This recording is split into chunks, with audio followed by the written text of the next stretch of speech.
келип Шалжан Шарипов мектебинин мугалимдери менен мугалимдик жамаат менен ишмердүүлүгү боюнча маалымат алайын деп келдим. Анан чындыгында бул ошо мектеп 30 инновациялык мектептердин бирөөсү да. Анан 35-6 жыл мурун ошо Азия өнүктүрүү банкы тарабынан айрым лабораториялары, кабинеттери каржыланган. Анан ошолор кандай иштеп атат, кандай нукта мугалимдер иш алып барып атышат. Азыр мына баарлашуу болду, мектепти көрдүк.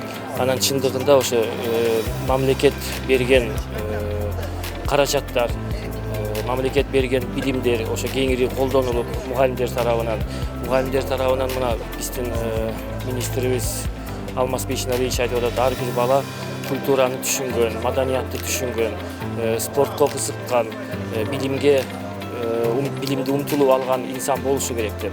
Анан мен караганда ушул жерде ошонун баары аткарылып атыптыр да. Мисалы мына сүрөт тартуу кружогу бар экен, башка ийримдери бар экен. Андан тышкары мына спортко дагы жакшы көңүл бурулат экен. Мектептин ичи таза, кабинеттери, класстары бүт жаңы нукта жасалган. Анан ошо балдардын дагы ошо өзүнүн жүрүм туруму кичинекей убакыт болсо дагы ошолорду байкаганга үлгүрдүк да.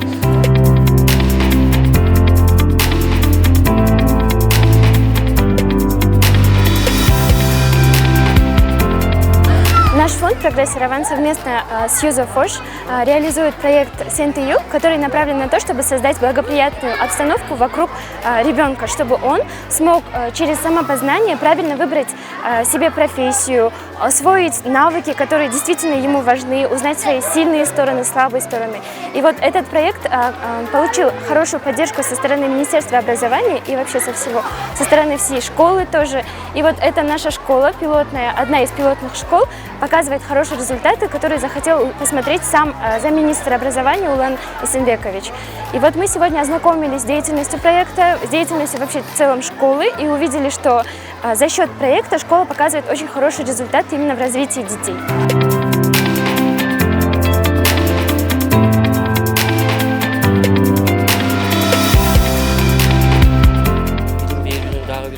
Ошо келечектеги экономикага салым кошо турган инсандарды чоңойтуу.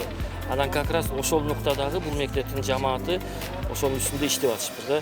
Анан ошол чын эле кубанарлык нерсе. Анан ушул мектептин балким тажрыйбасын республика боюнча жайылтышыбыз керек.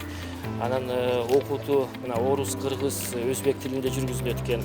Анан ошо баарын мугалимдер текши үйрөтүп, андан сырткары мына англис тилине дагы жакшы басым жасалат экен. Ошо окуучулары англис тилде дагы мына 4 тилде сүйлөшөт экен. Бул деле ошо чоң жетишкендик да. Я думаю, замминистра образования тоже очень понравилось, и он увидел вот эти вот результаты и решил, что будет хорошо, если этот проект расширят и в других школах тоже.